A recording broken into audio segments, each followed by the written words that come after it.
jamaah. Iya. Oh jamaah. Iya. Alhamdulillah. Alhamdulillah. Baik ya Habibi, Ustadz Syam. Ini mungkin sedikit nih kita ingin tanya lagi. Tempat-tempat yang gak boleh buat sholat itu di mana saja dan kenapa? Nah biar lebih jelas lagi mungkin ada yang baru gabung sama kita. Dari Ustadz Syam dulu silakan. Baik, kita mulai dengan membuka Al-Quran surah Al-Baqarah ayat 4344. أعوذ بالله من الشيطان الرجيم وأقيموا الصلاة وآتوا الزكاة واركعوا مع الراكعين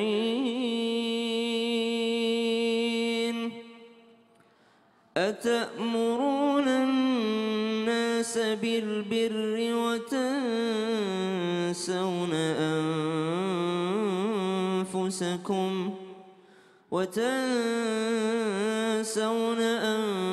أنفسكم وأنتم تتلون الكتاب أفلا تعقلون صدق الله العظيم. Baik, bismillahirrahmanirrahim. Dari ayat yang tadi dibacakan oleh Ustadzuna Syam dikatakan wa aqimus shalah wa atuz zakah warka'u ma'ar raki'in. Ya kata Allah Subhanahu wa taala, aqimus shalah, wajib atas kita semua, kalian semua untuk mendirikan salat. Wa atunaz zakah, lalu juga wajib untuk mengeluarkan zakat. Kemudian warka'u marrakiin, juga hendaklah kalian itu ikut ruku bersama orang-orang yang ruku. Lalu kemudian dilanjutkan ta'muruna an-nasa bil birri wa tansawna anfusakum wa antum tatlunal kitab. Kenapa kalian itu memerintahkan orang lain untuk berbuat baik, ya? Kemudian kalian melupakan diri kalian sendiri padahal kalian mengetahuinya. Nah ayat ini bicara tentang Bani Israel. Allah Subhanahu wa taala memberikan teguran kepada mereka. Kenapa? Karena mereka tidak mendirikan sholat, karena mereka tidak mau mengeluarkan zakat, pelit ya mengeluarkan keuangan. Ya kemudian kata Allah Subhanahu wa taala, "Atamuruna an-nasa bil birri." Kenapa? Mereka selalu bicara kebaikan, tapi mereka sendiri juga tidak melaksanakannya. Contoh ya kita lihat di Palestina seperti itu. Mereka bilang ada paling sopan, paling beretika. Yang terjadi adalah membunuhi orang lain. Nah oleh sebab itu maka hadirin hadirat masyarakat yang saya cintai kaum muslimin muslimat, yuk kita dirikan sholat dimanapun kita berada. Ya, tadi dikatakan ya di tempat yang bahkan dikatakan di tempat sampah. Kalau memang kondisinya tidak bisa kita hindari maka boleh kita sholat di situ sepanjang kita menjauhi najis. Kemudian di tempat yang lain, ya tadi dikatakan misalnya di jalan dan sebagainya. Kalau memang kita di jalan itu terhindar daripada menghalangi orang yang lewat. Kemudian juga di jalan itu kita kemudian bisa khusyuk, ya maka dibolehkan. Artinya apa? Dari semua ini menunjukkan kepada kita kewajiban sholat tidak bisa ditunda-tunda, tidak bisa digantikan dengan yang lain. Apapun kondisi kita, apapun kesibukan kita, apapun profesi kita, jangan tinggalin sholat. Mudah-mudahan Allah merahmati kita semuanya. Amin ya Allah ya Rabbal Alamin. Baik, terima kasih. Dan Ustadz Maulana mohon kesimpulannya singkat, padat, melekat, dan menjadi manfaat. Tema kita tempat-tempat yang tidak boleh untuk sholat. Ingat seluruh bumi Allah ini bisa ditempati sholat. Cuma ada beberapa yang tadi sudah dijelaskan oleh Habib Nabil, Ustaz Sam. Apa itu adabnya?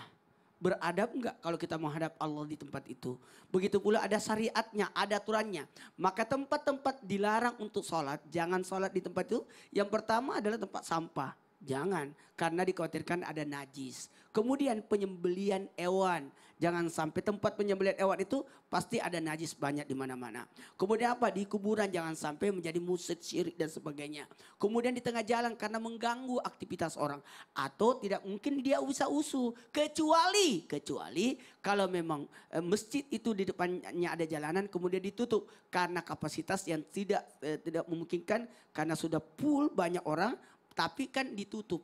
Nah, apalagi di kamar mandi tempatnya jin itu jangan. Kamar mandi pasti ada najis di situ dan kotoran dan sebagainya. Kemudian di kandang onta tempatnya setan dan di situ banyak juga najis. Kemudian di atas Ka'bah karena memang tidak biasa dan tidak semua orang bisa melakukannya. Kemudian di tanah yang diambil dari pemiliknya.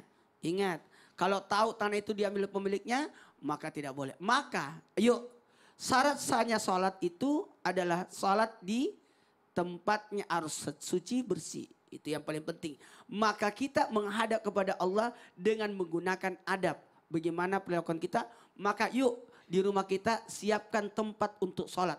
Bukan hanya tempat untuk menerima tamu, bukan hanya tempat makan. Apa salahnya kalau kita tebarkan satu sajadah khusus untuk tempat untuk kita salat. Sehingga kita ada tempat untuk menghadap kepada Allah. Dan kalau memungkinkan bikin musola dan sebagainya. Amin. Amin ya rabbal alamin.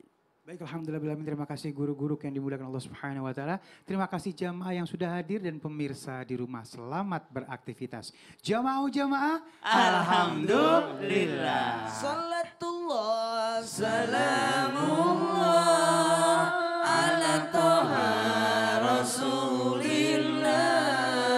Salatullah salamullah ala yasin habibillah. Tawassalna bibi